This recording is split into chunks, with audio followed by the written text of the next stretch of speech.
When I was asked to build a fish tank for our local grade school, I was delighted. The principal wanted a space for children to relax when they became anxious, angry, or afraid. Since I have experienced the therapeutic effects of planted aquariums personally, I knew this tank could potentially help lots of struggling children. In the future, this aquarium would also be used for educational purposes, such as the importance of preserving our natural ecosystems. My 2 kiddos will eventually come to this school, and that added an extra level of meaning to the project. This was an opportunity to use my passion for nature in a meaningful way, so I got started planning the build. Okay, so Jordan was out here earlier spray painting these cinder blocks black. This is what we're going to make the tank stand out of. You can see that these are only 8-inch blocks, and a standard cinder block is 16 inches. So we have some standard cinder blocks that are 16 inches here, all painted black, and then a bunch of 8-inch blocks. These are going to be the corner supports. These are going to be in the middle. We're not using anything fancy here, just some Krylon paint and primer, matte black, which gives it a real nice finish here.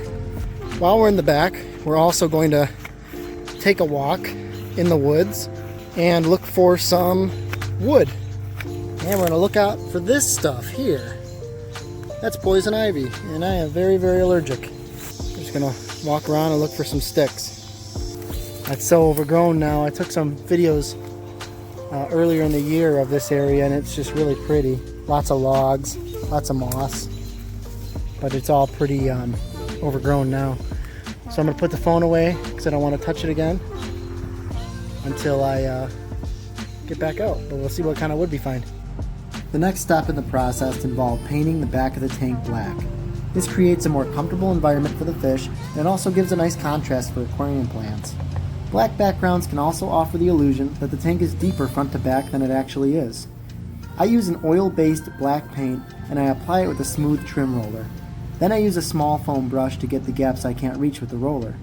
It's best to apply 2 to 3 light coats. Next stop was our local landscape supply store. We found some beautiful river stones offering a variety of colors and sizes called Kiwani skippers. Of course, you can always go muck around in your local rivers for stones too, but this was easier and faster.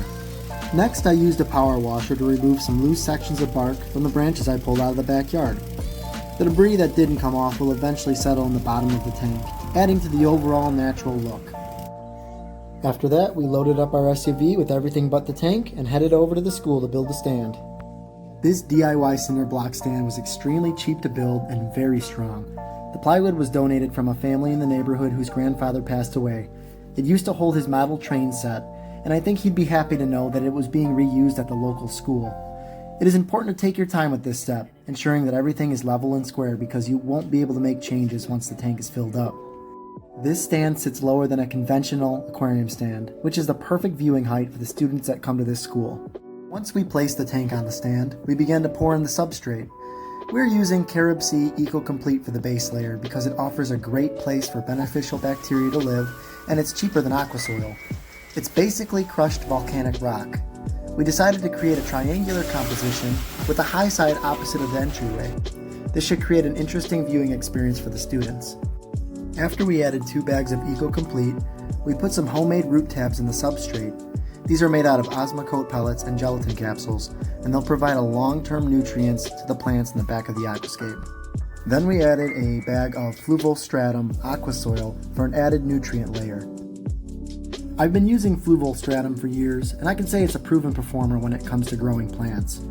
I'll use a large paintbrush to smooth out the substrate and pull it away from the front glass, because my goal is to cover everything with a layer of sand, and I don't want to see little balls of aquasoil mixed in with it. Now it's time to add a layer of sand on top of our aquasoil layer. I'm using red flint sand. It's extremely clean out of the bag and doesn't require rinsing in my experience. It has a larger grain size and multiple colors mixed in, so it should look beautiful next to the river stones. The next step is my favorite part, the hardscape. I have 3 different sizes of stones I'll be using for this aquascape, which I think will add to the overall natural look I'm going for. This part should be fun and relaxing. Don't overthink it or go for perfection. We're simply trying to mimic what nature has done for millions of years, so it's okay to be random and imperfect. Ask your friends and family what they think if you feel stuck or frustrated.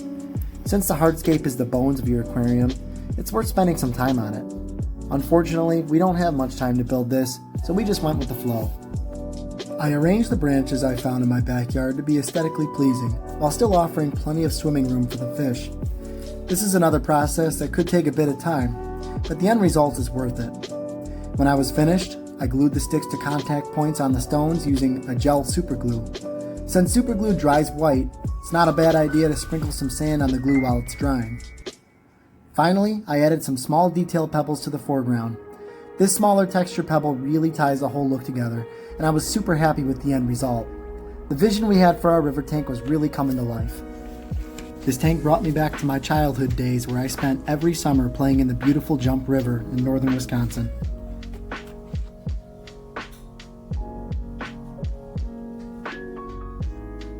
Now it was time to add some plants.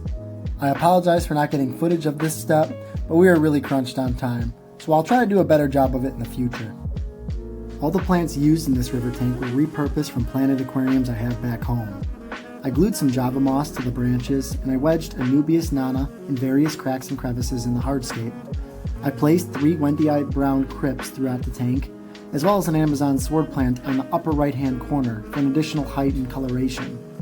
We also planted some Italian Vallisneria along the back of the tank, which will look absolutely stunning when it grows in. Little sprigs of Helanthrium tenuum were placed in the foreground, and I also floated some Amazon frogbit and water spray to aid with the excess nutrients, since I won't be doing many water changes due to how busy life has been lately. Once we flooded the tank, we realized how cloudy the local well water was, so we added some polyfill filter floss to the Seachem Tidal hang on the back filter, as well as a bag of activated carbon. Finally, we dosed some API AccuClear to the water column and called it a day.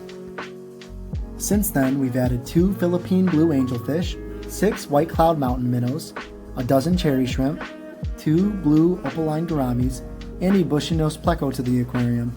In the future, we also plan on adding some corridors and hillstream loaches to the aquarium as well. The school mascot is a lion, so we thought it'd be appropriate to hide a lion for the kids to find in the tank. If you enjoyed this video, please do me a favor and hit that like button. It really helps me out. If you want to see more videos like this one, then consider subscribing to the channel. Thanks for watching and have a wonderful day.